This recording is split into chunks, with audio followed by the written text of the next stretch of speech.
Etela Rajender versus Bandi Sanjay వివాదం కార్తీక దీపం సీరియల్లా కొనసాగుతూనే ఉంది. చాలా కాలంగా ఉప్పు నిప్పులా ఉన్న ఈ ఇద్దరు నేతల మధ్య స్థానిక సంస్థల ఎన్నికల నేపథ్యంలో మరొక వివాదం రాచుకుంటున్నట్లుగా సమాచారం. ఎంపీ ఈటెల రాజేందర్ పై కరీంనగర్ జిల్లా అధ్యక్షుడు చేసిన ఫిర్యాదు కాషాయ పార్టీ వర్గాల్లో చర్చనీయాంశంగా మారింది.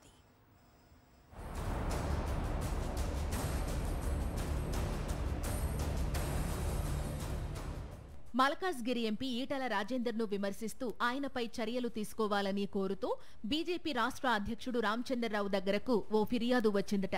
కరీంనగర్ జిల్లా పర్యటనకు వచ్చిన రామచంద్రరావుకు బీజేపీ జిల్లా అధ్యక్షుడు కృష్ణారెడ్డి ఆధ్వర్యంలో కొందరు నేతలు ఈ ఫిర్యాదు చేశారని సమాచారం. ఈ ఫిర్యాదుకు గల కారణమేంటో చూద్దాం. ఎంపీ ఈటెల రాజేందర్ హుజూరాబాద్ నియోజకవర్గంలో పర్యటించినప్పుడు స్థానిక సంస్థల ఎన్నికలపై ఆశలు పెట్టుకున్న ఆయన అనుచరులు, టికెట్ల కోసం ఎదురు చూస్తున్న ఆశావహులు కొందరు తమకు టికెట్ దక్కే అవకాశాలు కనబడడం లేదని వాపోయారట.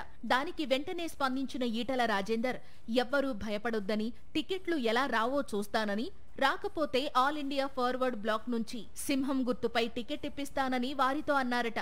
ఈ విషయం తనకు తెలిసిందని, దీనిపై చర్యలు తీసుకోవాలని కోరుతూ బీజేపీ జిల్లా అధ్యక్షుడు కృష్ణారెడ్డి తన ఫిర్యాదులో పేర్కొన్నట్టు ప్రచారం జరుగుతోంది.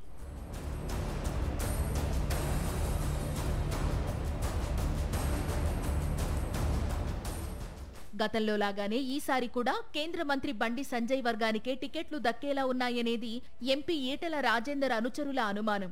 ఈ నేపథ్యంలో ఎన్నికలు దగ్గర పడుతుండటంతో ఆందోళన చెందుతున్న ఈటెల అనుచరులు టికెట్ల విషయంలో ఆయనపై ఒత్తిడి పెంచుతున్నారట.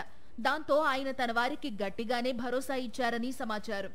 ఈ విషయం తెలుసుకున్న బండి సంజయ్ వర్గీయులు ఈటెల రాజేందర్ తీరును తప్పుబడుతూ రామచంద్రరావుకు ఫిర్యాదు చేశారట.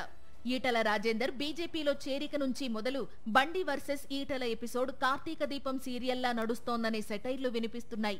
రాష్ట్ర అధ్యక్ష పదవి ఈటెలకే దక్కుతుందని ఆఖరి వరకు ఆయన పేరే వినిపించినా చివరకు రామచంద్రరావుకు ఆ పదవి దక్కడంతో ఈటెలతో పాటు ఆయన అనుచరగణం తీవ్ర అసంతృప్తితో ఉంది. ఈ నేపథ్యంలో స్థానిక సంస్థల ఎన్నికలు సమీపిస్తుండటంతో ఈటెలకు బండి సంజయ్కు మధ్యన వివాదాలు మరోమారు చర్చనీయాంశంగా మారుతున్నాయి.